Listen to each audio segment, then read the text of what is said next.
Hello and Merry Christmas, my friends! Today I have a very special little machine to show you. This unique Apple IIc was generously assembled and donated by some of the pillars of the Apple II community.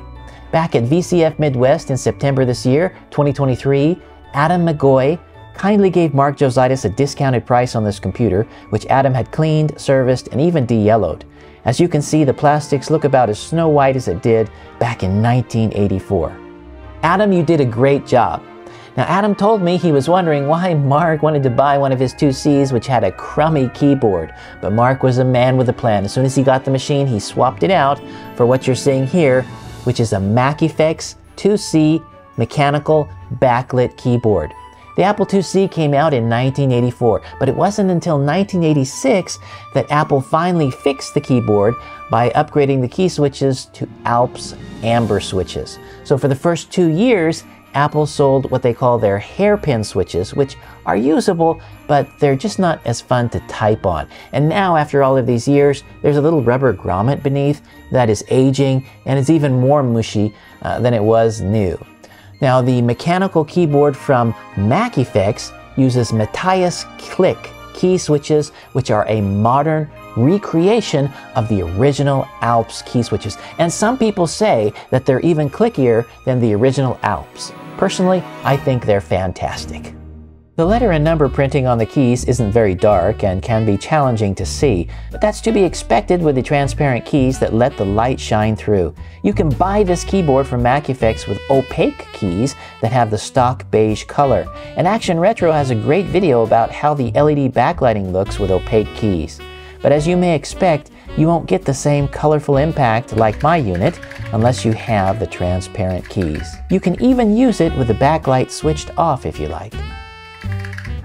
The MacEffects Backlit mechanical keyboard is definitely a worthwhile upgrade if you have one of the older Apple IIcs that have the inferior hairpin key switches. Now, it's a pretty pricey keyboard, but it may be worth it to you for the more advanced premium feel of the key switches alone. But it's fully programmable and has a great RGB backlight, which quite literally makes the keyboard shine.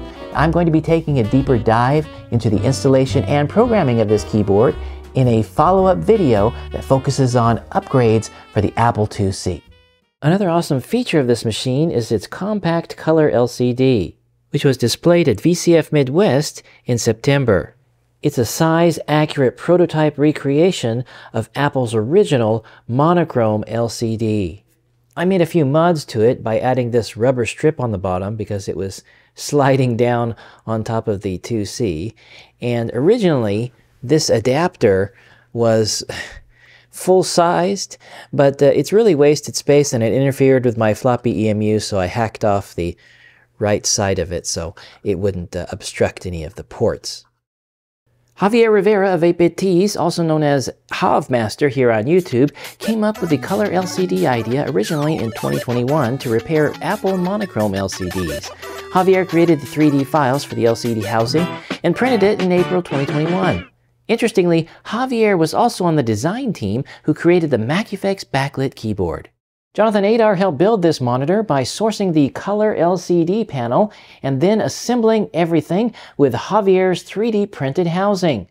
Jonathan also sourced an AC power adapter, built a custom cable with the appropriate DIN connector for the adapter, and he graciously made a few floppy disks for me too.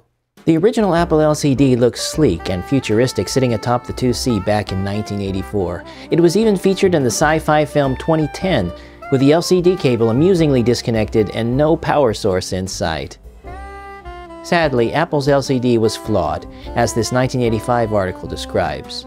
It badly distorts the image in the 40-column mode, but surprisingly does a much better job forming text in the 80-column mode than the green screen.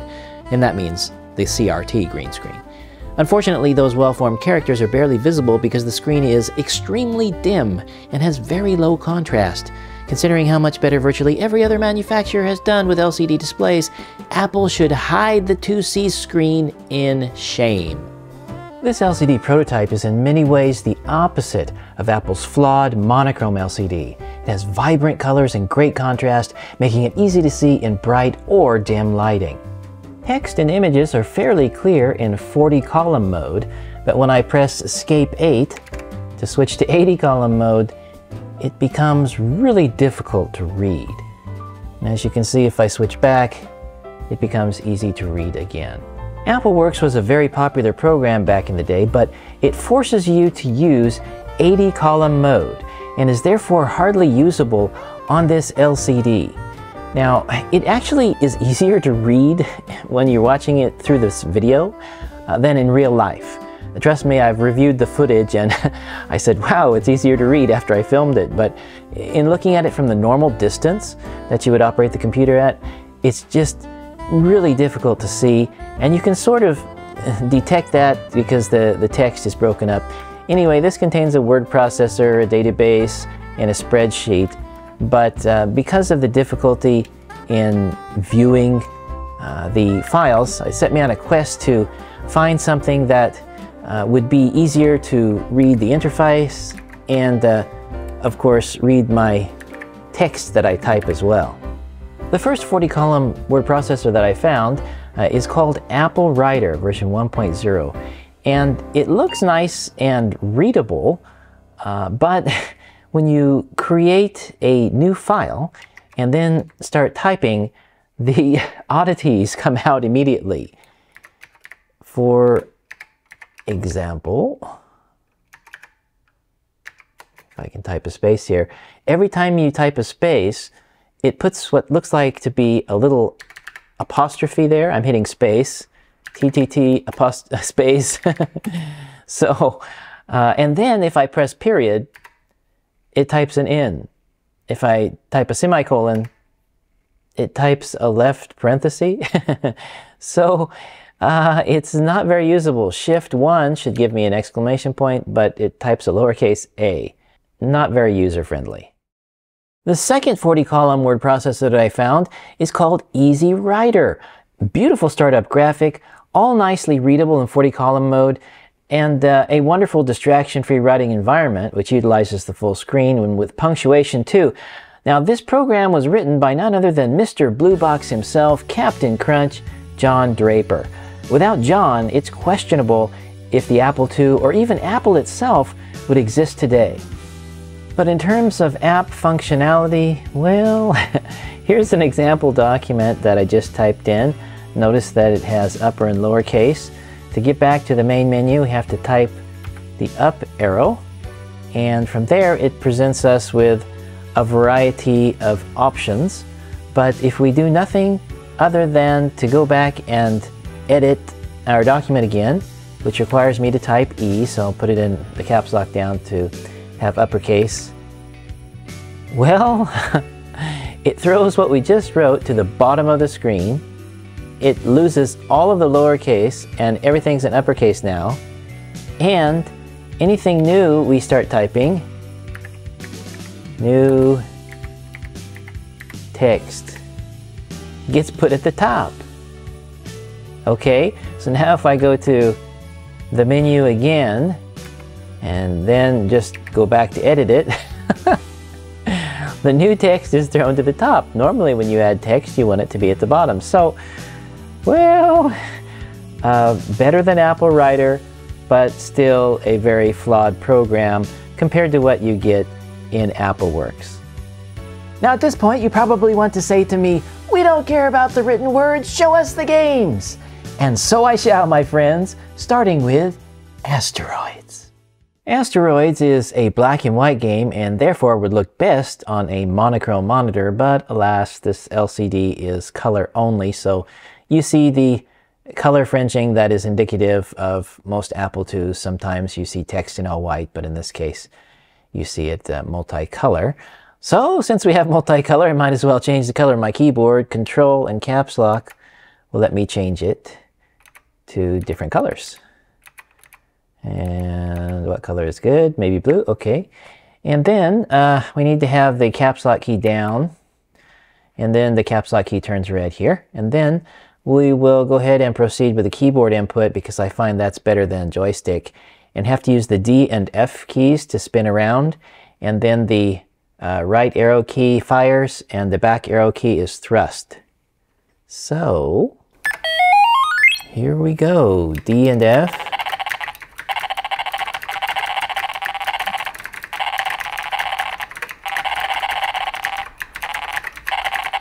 Okay, no fancy music or anything like that. Oh, and if something's going to hit you, you press spacebar and he jumps out of the way. Come on, come on! Oh! He got me. Anyway, it's a very fun game, actually. If you don't die. And here's Choplifter, which was kindly saved to disk for me by Jonathan Adar.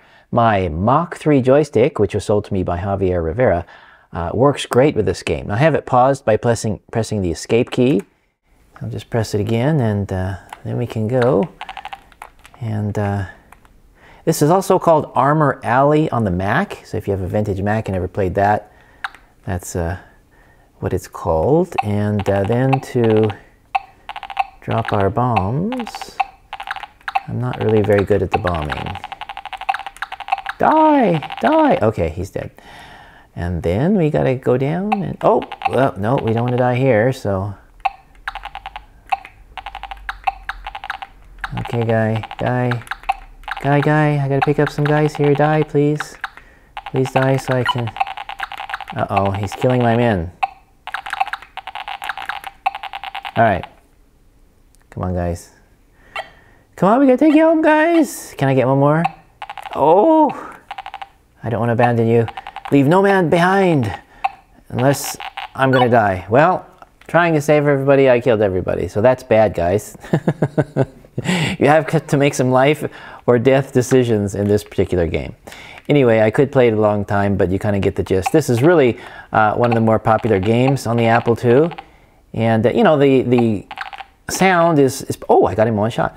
The sound is pretty crude, but really, sound on most Apple IIs is, unless you have a Mockingbird. And you're going to have to stay tuned for my upgrades video to see that, possibly. I don't have it yet, by the way, but I'm trying to get one from the guy who created it.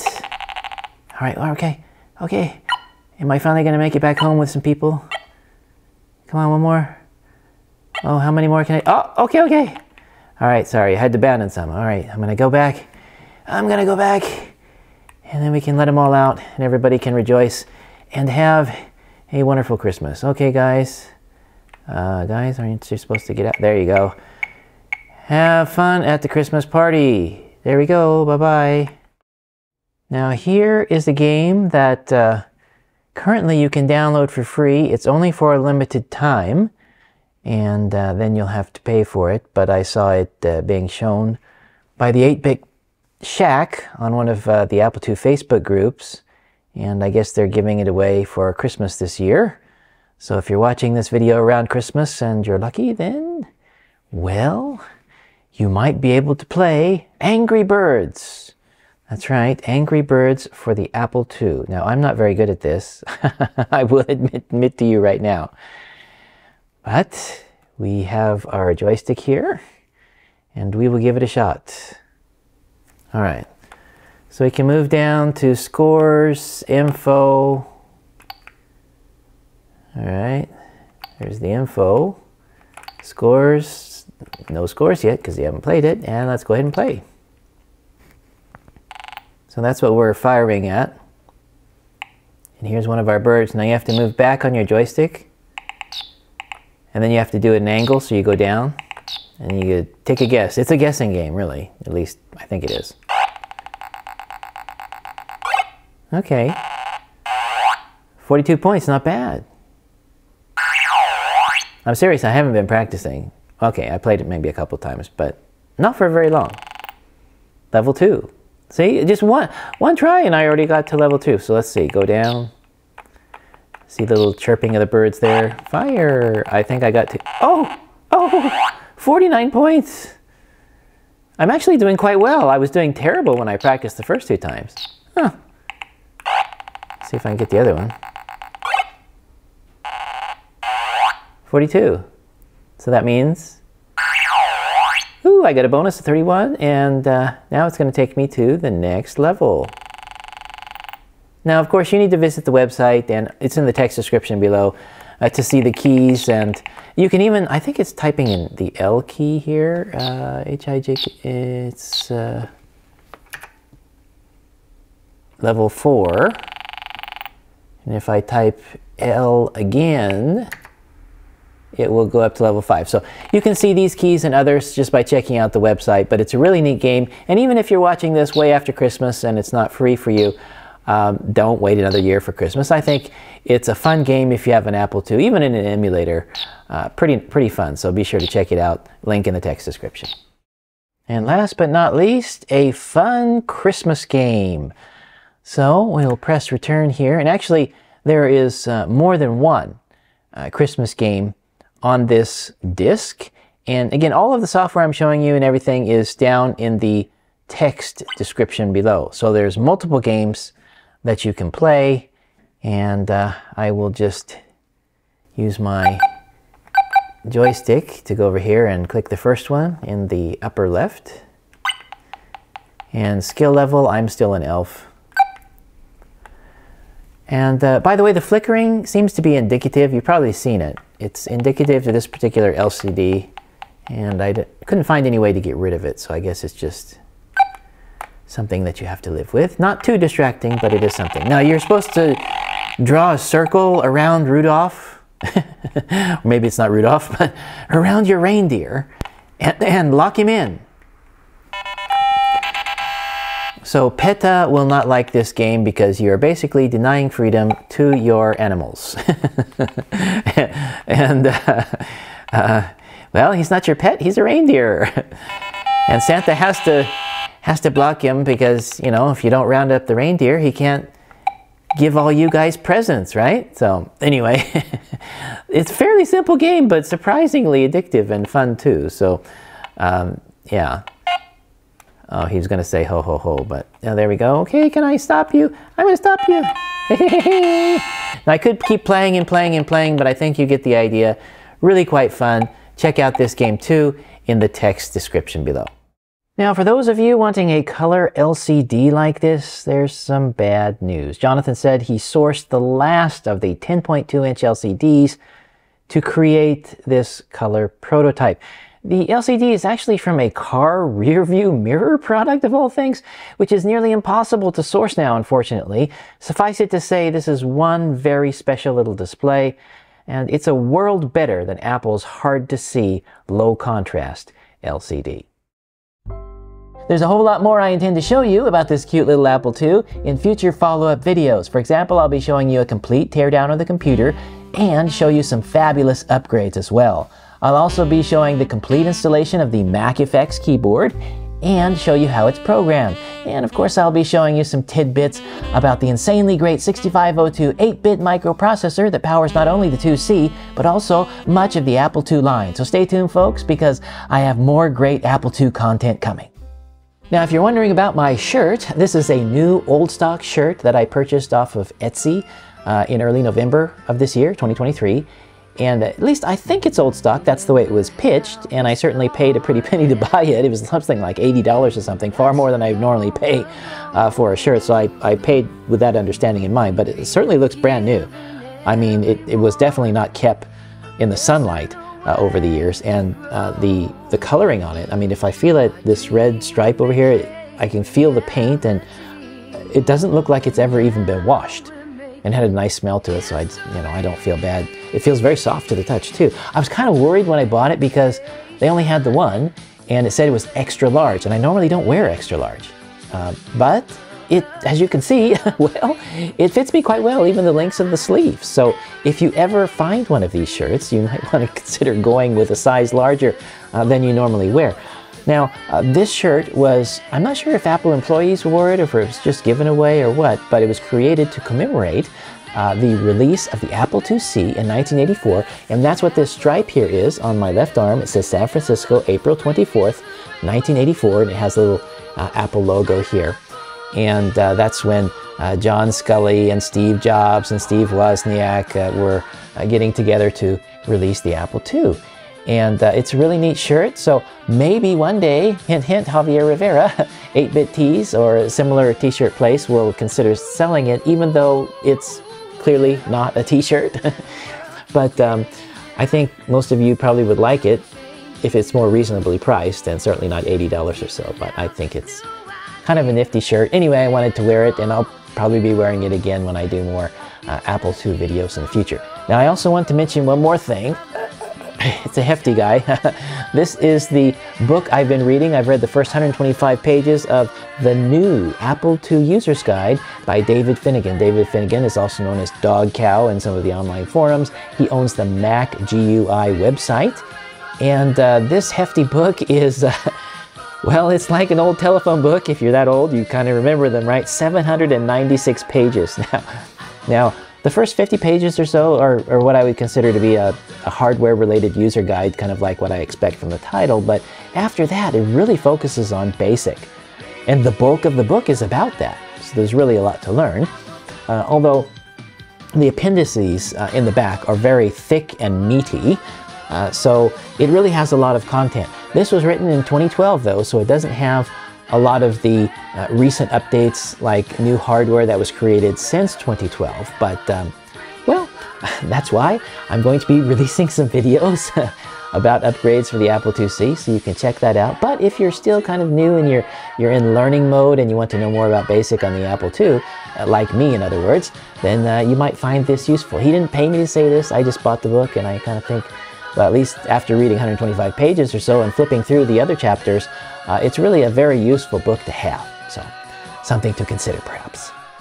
Once again, I wish to extend my humble thanks to Adam, Mark, Javier, and Jonathan for going out of their way to make this video possible. By the way, they did not pay me to say anything. There were really no expectations for me to say certain things. Obviously, I couldn't hide the fact that I have a MacEffects keyboard on here. It's a shining example of great tech, and that's really what it's all about. I don't get any kickbacks for saying anything good about MacEffects or its keyboard.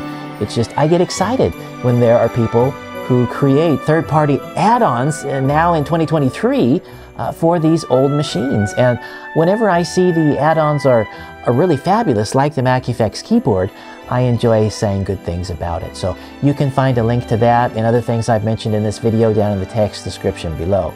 But especially I'd like to thank Mark and Javier and Jonathan because they answered my many questions over the past few months, and I really appreciate their help. Now, I'd just like to say that my first experience using an Apple II was perhaps a little bit different than some of you. I started out with the Apple IIe card when I installed it in my Color Classic Mystic, not very long ago actually. Please see my video about that. But now is when the real adventure begins, with genuine Apple II hardware. I'm not talking about a card, but the actual computer itself. Because unlike the Apple IIe card, actual Apple II computer hardware is upgradable.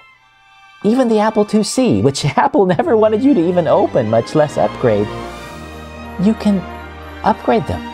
And I think that's just fantastic, and I really look forward to it. I mean, one of the greatest joys that I have in this hobby is upgrading my vintage Macs, and now that I know I can do the same with the Apple II, I just think that's absolutely fantastic. I'd also like to say a sincere and humble word of thanks to all of you for having very graciously and kindly supported this channel over the past year in 2023, either by subscribing or by commenting down below or by going the extra mile to become a PayPal supporter. All of you are very precious to me. And I really enjoy engaging with you in the comments section, or even when you send me a private email. I try my best to respond to them in 24 hours and give a thoughtful reply to help you out wherever possible. And I don't expect anything in return. I just enjoy doing that. And that's really what my channel is all about. So I wish all of you a fantastic Christmas and a brighter and better New Year in 2024. And now I leave you with a Christmas serenade with all music generated by this little 8-bit Apple IIc's internal speaker. Have a great Christmas, folks. Bye-bye.